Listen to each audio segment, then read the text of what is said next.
there's a stigma about parents being involved and things like that, but I don't think you can coach a kid without a parent. Too often, young athletes face pressure, burnout, and self-doubt, losing their confidence long before they lose their game. Our guest today, Ilya Podolskiy, knows that pain all too well. Bullied as a child and searching for belonging, he found strength through martial arts and purpose on the ice.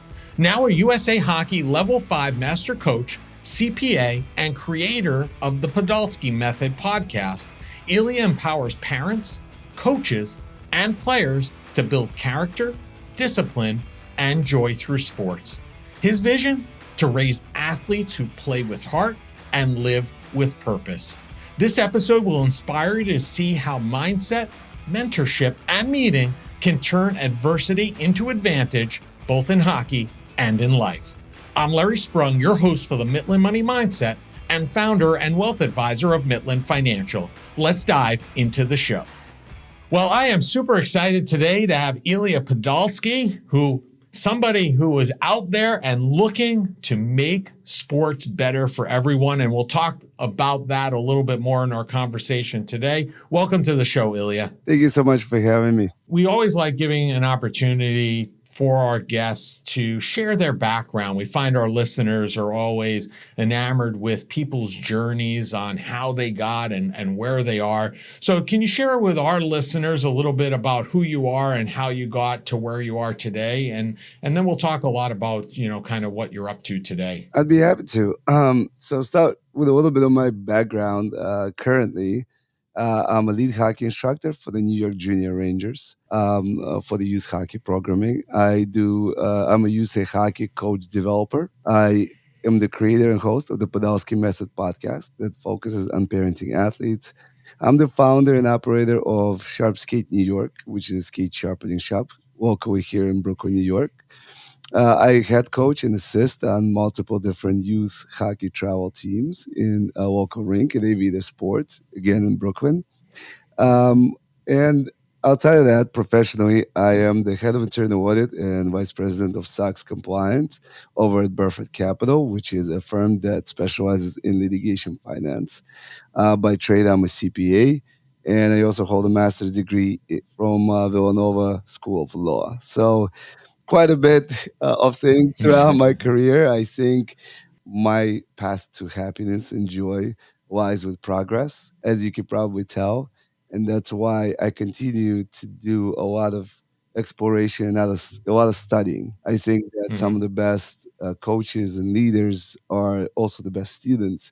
And so as you go through life and you put yourself out there in an environment where you can learn and grow, you continue to expand your range in whatever you do. And I'm really glad that you mentioned my experience as bringing it to the table and trying to do positive impact, and have a positive impact in the community and the folks around me. That's always my goal. I like to do philanthropy, help wherever I can. And overall, the way that I got here started, as a young boy. Growing up in Russia, I came to America. I was 11 years old. I grew up in Moscow, came straight to New York, and lived here my whole life. As a youth in Russia, I've went through the difficult parts of growing up, including bullying and things like that. I had to fight through. My brother, I have an older brother who's 7 years older than me, was really into martial arts, and I got into martial arts as well. I actually hold a black belt in Taekwondo on top of all the things we talked about earlier. I wrestled in high school and college at Hunter College here in New York City. And through that experience, hockey was actually somewhat of a secondary sport for me in the background as I was doing martial arts. And then once I got married and had a couple of kids, I have 3 boys, all play hockey now. And that kind of prompted me to go into coaching a little bit and pushed me into that realm. And as I got into coaching, I used a lot of the attributes I learned from martial arts and hockey, and got to train with some professional coaches and professional NHL players and KHL players who helped me along to develop as a coach before I even stepped on the ice as a coach. And so that's kind of my journey.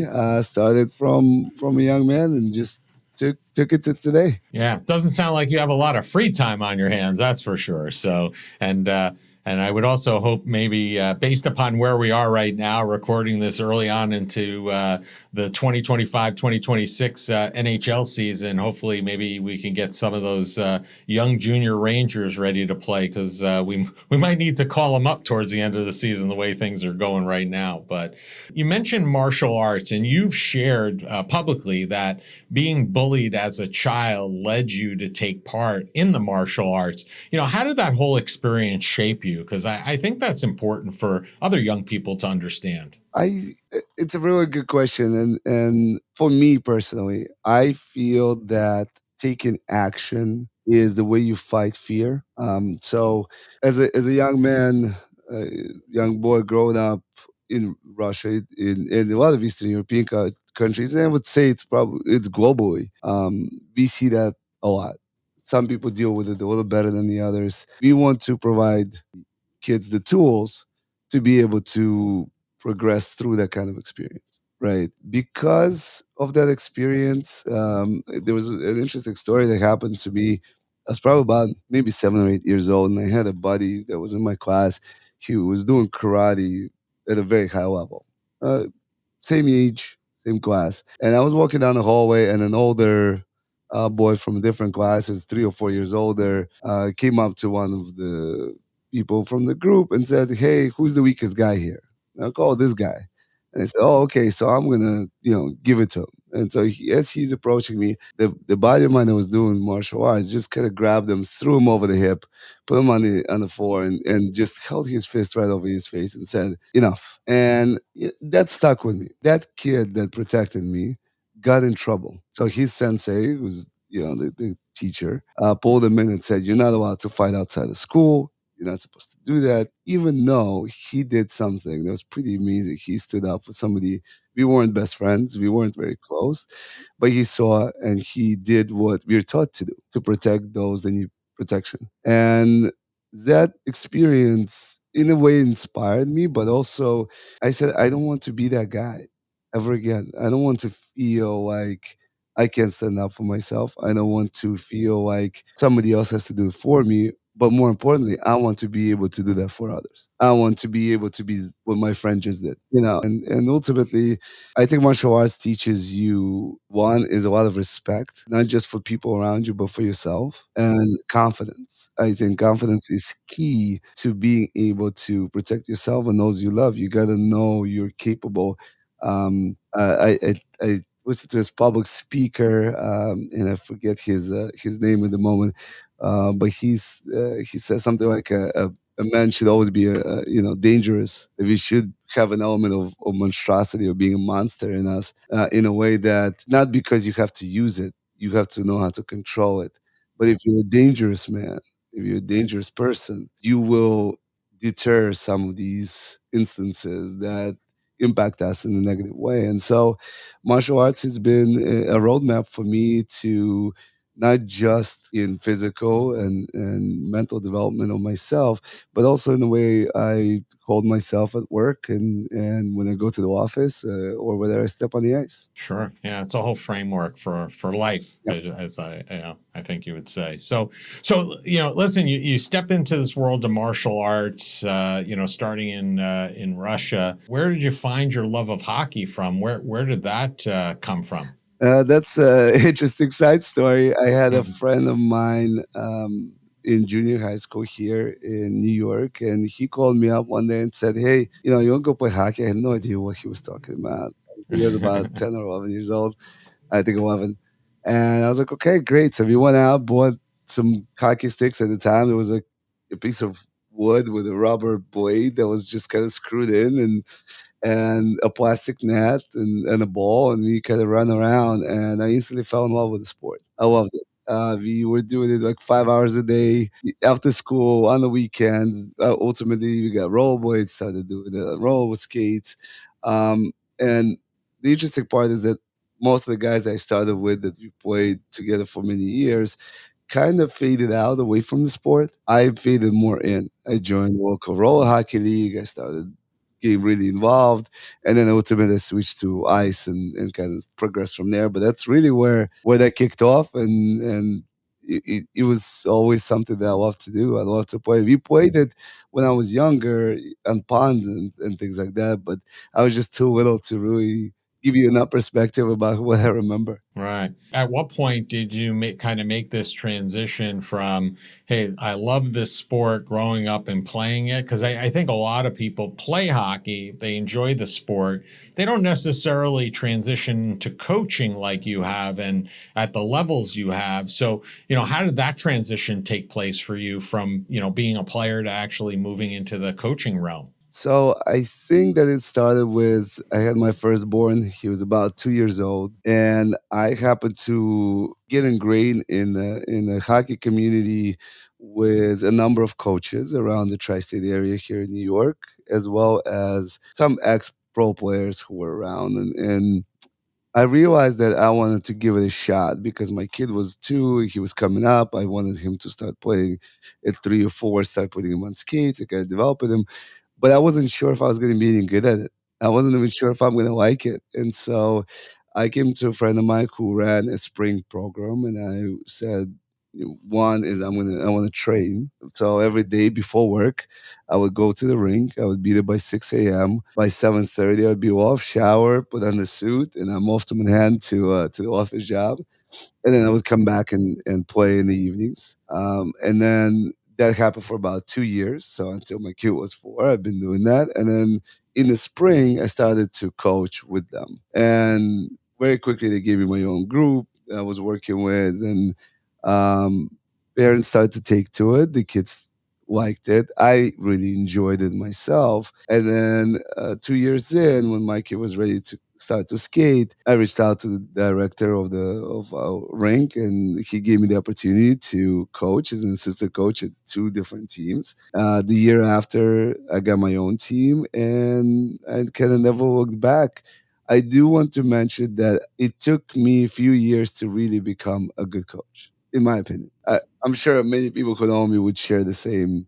So, but the first couple of years, you're trying to prove yourself, and sometimes you go overboard with, the intensity and the way you coach because you always think it's inherently you trying to prove your worth. But reality is, and I learned that fairly quickly, and I always think, Chris Warstein and Peter and some of the other guys that coached me up throughout the years, that they help you understand that it's not really about you. It's about the kids. It's about the families that you're coaching and creating that family experience. I think if you could talk about this a little more in detail, but I think that hockey is not just coaching the kid; it's coaching a family. And a lot of coaches think in the coaching world there's a stigma about parents being involved and things like that. But I don't think you can coach a kid without a parent. And so I developed my own style and strategy through learning not just in my element, but also from US hockey coaches, from NHL alumni, from other coaches. And so I always like to jump on and watch what other people do to kind of pick up certain things that I can improve on. And so ultimately, I transitioned into this coaching world. And once I started realizing that I could really bring value to the kids, to the families, as not just as a coach to teach them to play, but to create that dynamic, that family experience for them. That even now, I've been coaching for about a decade now. 10 years seems like crazy, but you see, I get messages from folks in college, it's like, "Hey, coach, remember me? Thanks so much for everything. I still remember you," and that's Yeah. pretty amazing, and that kind of keeps you going. I agree with you. I mean, when people start venturing down the path of hockey and specifically like travel hockey and leading down that path, I always tell parents, that it's not like other sports. It's not just a sport. It's almost like a lifestyle, right? It's a lifestyle for the family, and they have to. They have to all be bought in and they have to be all rowing in the same direction to be successful and have a great year. Now, one of the things that you've been open about is the fact that your father was not present in your life. And that led for you to coaches playing a major role in your life.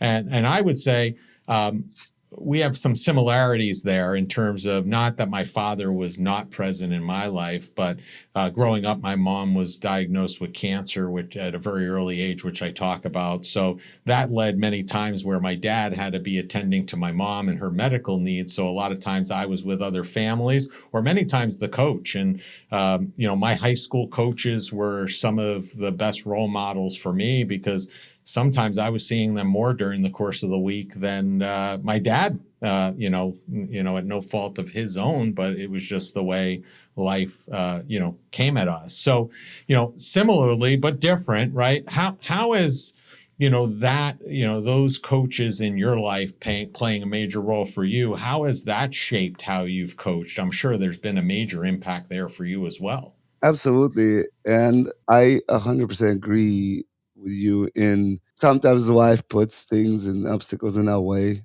and we kind of have a choice, right? You either learn from it and grow from it and become better, or we spiral. And so I would say I'm lucky to have had some amazing people around me growing up. I had Coach Paul Kleib, if he ever watches this, was my high school wrestling coach. And he wasn't just a father figure to me, he was a father figure to a lot of us on the wrestling team, because there was quite a few of us who had absentee fathers. I came to the States at the age of 11, and my father didn't. He stayed in Russia.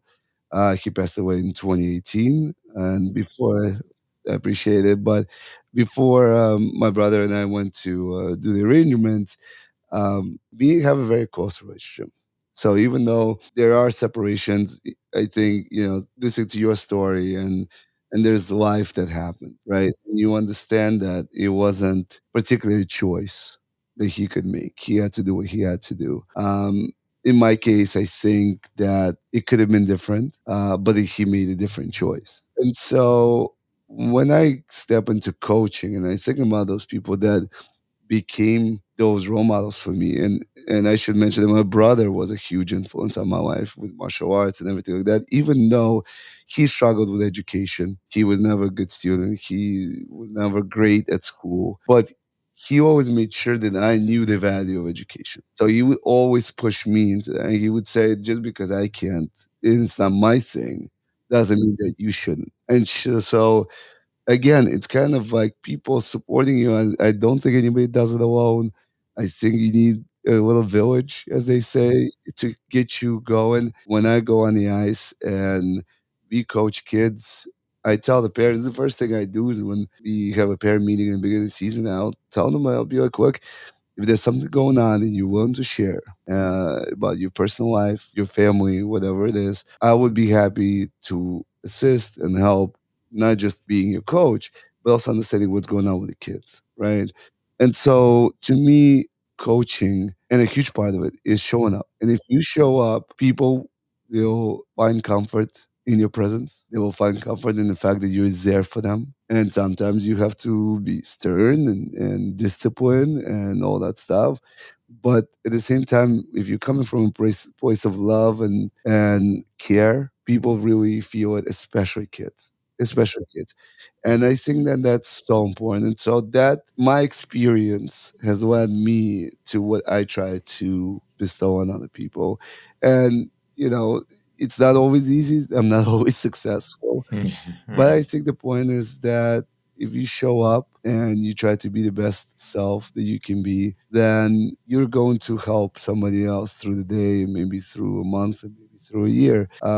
It's not easy. I think sometimes I get home from work and I'm tired, and I gotta go to the rink and do 2 3 hours of on ice, and still spend some time with my own kids and my own family. Yeah. Yeah. And sometimes you don't know that impact for many, many years down the road, right? 10 years down the road, somebody sends you an email or they see you and say, hey, thank you for doing whatever you did, because that time was difficult. And they may not have told you in the moment. So you may have you're having impact even when you don't know you're having impact, right? So do you know finances can be joyful with your partner? We created a fantastic guide for couples to start their journey surrounding their finances. Head over to Midland.us/couplesjoy to download your free copy today. Don't miss out. Start bringing more joy into your financial conversations. One of the things that you just kind of ran through also, which I think is important to know, because, we talk a lot about joy and work-life harmony on the show. You're a CPA by training, so you have your day job in the city, you run the skate sharpening shop, you're coaching, you're playing also, and not to mention, you're doing this all while raising 3 children, right? So, what's your key, because I think everybody's different, but what's your key to balancing all those things, while getting that family time in too? Great question. I think number one is my wife.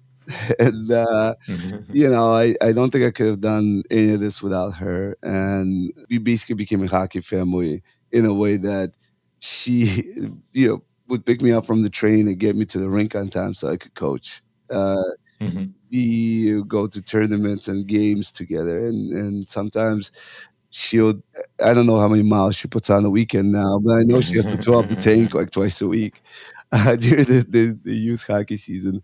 And not only is it a family affair, it is also we help others. So we have families that may not have enough funds to pay for hockey.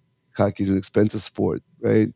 And Mhm. sometimes they two parents working and they can't get the kid to the rink. Or my wife would go out and grab the kid, or I would drive somebody home along along the route. So we're kind of ingrained in the community, not just as a coach or as a family, but just being a part of the experience holistically.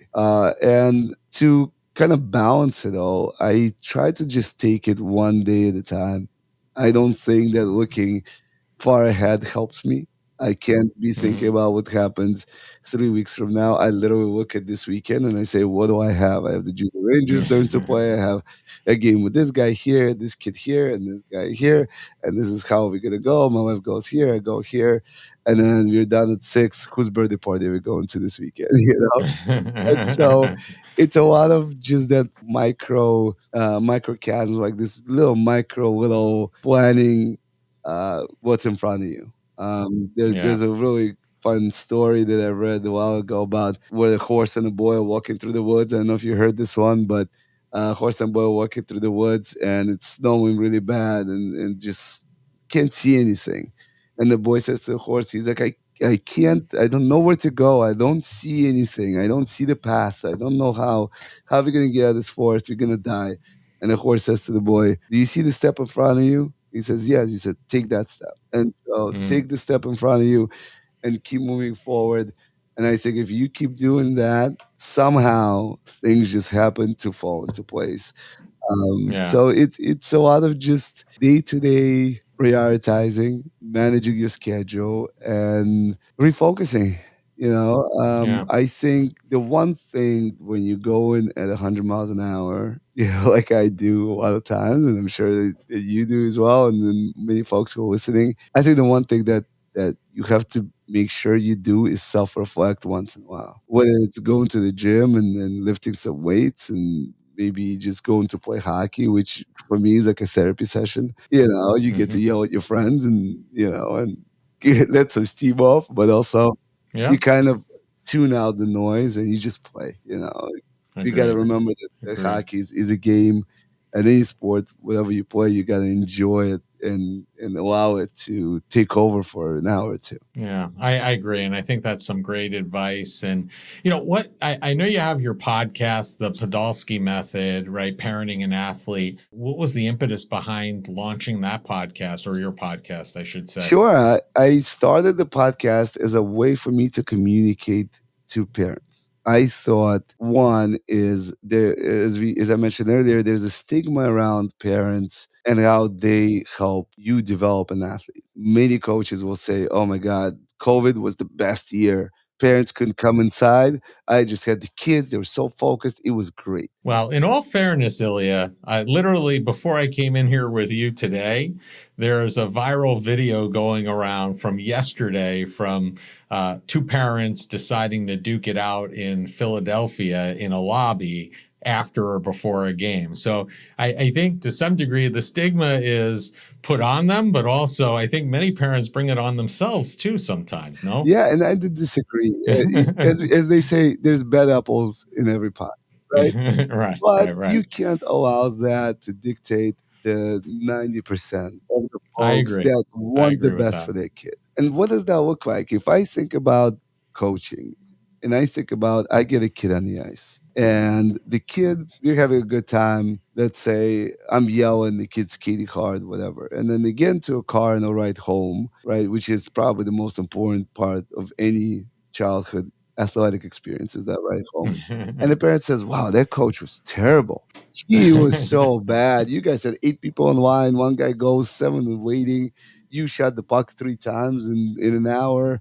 Like this was terrible. That kid coming back to you next week is gonna look at you like who are you and why am I even here? You're never gonna Right. get him or her to a level that you want to develop them because their perception of you has been completely changed. It's been completely diminished.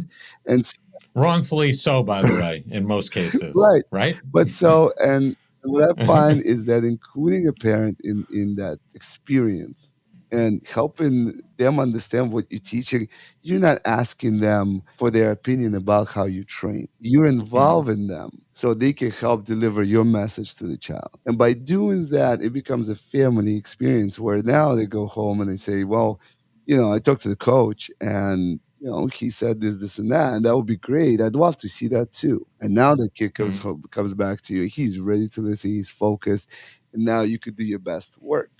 I Yeah. did a little speech to the junior Rangers coaches a month or so ago, um, and I talked a lot about two things. I think that there's two things that keep people coming back. One is if you're having fun as a coach, so will everybody else, right? So if you're not having fun, you get frustrated. Change the drills, change your approach because nobody else is having fun. And then we talked a little bit about creativity and just thinking about if I ask any parent, what's your favorite memory of your kid? They'll say their first step, their first word. Right. And then somewhere from the age of 6, 9 months, 10 months, when they start walking and talking, a year to when we get them on the ice at 4 or 5, we go from wow, how did you do that? Wow, you started to walk, you started to why did you break that glass? Why did you do this? Why did Right. you do Right. that? Right. Right. And so when they come to us and they get on the ice for the first time, for example, my learn to plays, I get to give them that feeling back. I get to remind those Hmm. parents that hey, the wow still exists. Wow, your Yeah. kid just got up by themselves. Wow, they took their first 3 strides. Wow, they started to skate and glide. Wow, they just learned how to stop.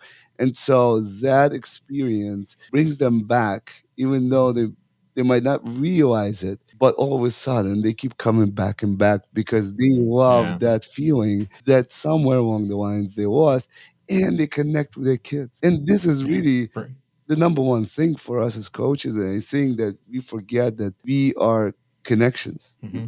Yeah, great point. Great point.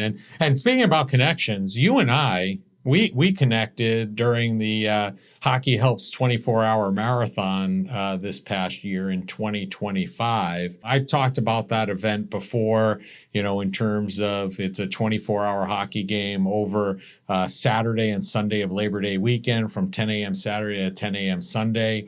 Great event, really supports mental health, and it's a way that I think you'd agree that, you get to use this sport to help raise money, awareness, and funds for something that's a meaningful cause.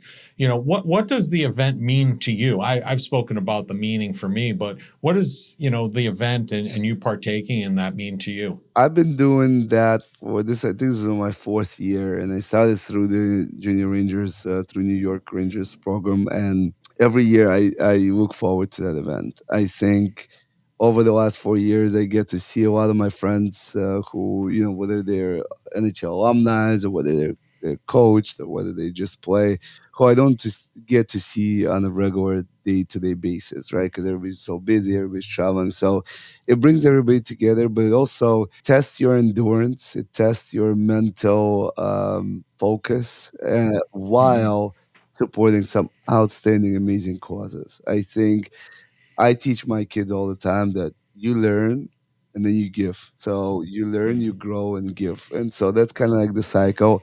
So to me, it's a lot of it is giving back and seeing that ceremony at the end. And I always stay through the ceremony where they present the checks, because to me that's really heartwarming. It's really great to Hmm. see us being a part of something that big, where they donate to cancer research, to suicide prevention, to orphanages, autism, and all these amazing causes throughout the years, and which really makes a difference. And Hmm. so as an individual, we may not be able to make as much difference as we would like, and maybe whether it's financial resources or physical resources, being a Hmm. part of something bigger and seeing 150 200 people coming together and making that happen, I think that's really amazing, and it's inspirational. Sleeping in a car is not fun, but other than that, I love that event. Well, if I woke you up because my alarm went off in the car this year twice, I apologize because it woke me up too. I evidently I got to bring a different car next year because mine has an internal thing that if you move, and I was rolling over, it set off the alarm. But yeah, I agree. That's not too inspirational, but the fact that you get out of that car, you put the gear back on, and you get back on the ice. It shows you that shows you what's important, right? When all's said and done. So thank you for taking part and raising awareness for that great event. I appreciate it. I know the organization does as well. So listen, Ilya, it's been a pleasure. We ask each of our guests the same question because we are all about joy on the Mitlin Money Mindset. And that is, what did you do today that brought you joy and put you in the right mindset for success? That's a deep one.